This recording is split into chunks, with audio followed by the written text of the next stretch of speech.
How's it going, everybody? Welcome back to 2A News Now, and I really appreciate you taking your time tuning into my video. The silly old Democrats are at their shenanigans again. Democrats are demanding a 1,000% excise tax on assault weapons and high-capacity magazines. More than 24 House Democrats put forward legislation on Friday that would slap assault weapons and high-capacity magazines with a 1,000% excise tax in a change that would raise a $500 weapon to $5,000 in a bid to reduce access to guns across America.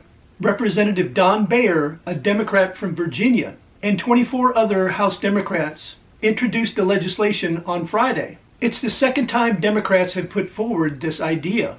Beyer and 37 Democrats proposed the same idea last year when Democrats controlled the House, but it didn't go anywhere. The text of Beyer's new bill was not out as of this weekend, and it is unclear if any changes were made from the 2022 version. His bill from last year imposed a tax on any magazine or related device that can accept more than 10 rounds of ammunition. The same 1,000% tax would be imposed on any semi-automatic assault weapon, and as we all know, there is no such thing, which last year's bill defined as a semi-automatic rifle or pistol with a fixed magazine of 10 rounds or more, or that have other various features. Under that rule, a weapon that would normally cost $2,000 would force customers to pay more than $20,000.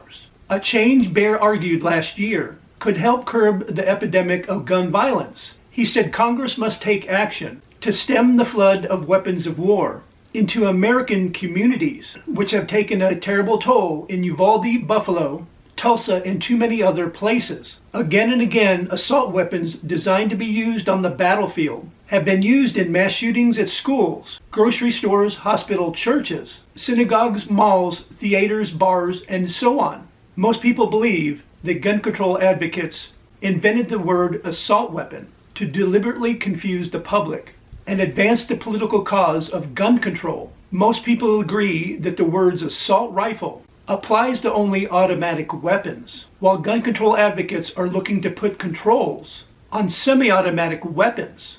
Most of you know the difference between an automatic weapon and a semi-automatic weapon, but in case someone who watches this video doesn't know the difference or believes the bullshit that the Democrats have been feeding you for years, there is a difference. An automatic weapon discharges rounds continuously when the trigger is pulled once and held in that position. And of course, most of these weapons are used by our U.S. Armed Services, but are not easily obtained by the public.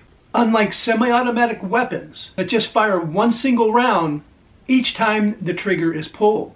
Beyer's new bill was introduced a day after. More than 100 Democrats told House Speaker Kevin McCarthy that they are disappointed the House GOP leaders haven't moved on any legislation this year to curb gun ownership in America. And there you have it. They didn't say they wanted to keep guns out of the hands of criminals. They want to keep them out of the hands of law-abiding citizens. As members of the Gun Violence Prevention Task Force, we call on you to schedule votes on gun violence prevention legislation as soon as possible this year. They wrote in a public letter to McCarthy. So there you have it. And we all know that the Democrats have lost their frickin' minds. Instead of trying to come up with ways to keep guns out of criminals' hands, they're trying to keep guns out of law-abiding citizens' hands. And we all know that criminals will always find ways to get guns because they are criminals. And what would happen if this law actually went through? Of course, the law-abiding citizens who wanted to purchase a new firearm couldn't because it's out of their price range. And that would make it even easier for the criminals to wreak havoc in our cities. As always, I would really like to hear your thoughts about the story in the comments section down below. And if you enjoyed this video, or if I gave you some information you didn't know, please help the channel and help it grow by liking, sharing, and subscribing and hitting those post notifications. And I invite everybody back to see my next video.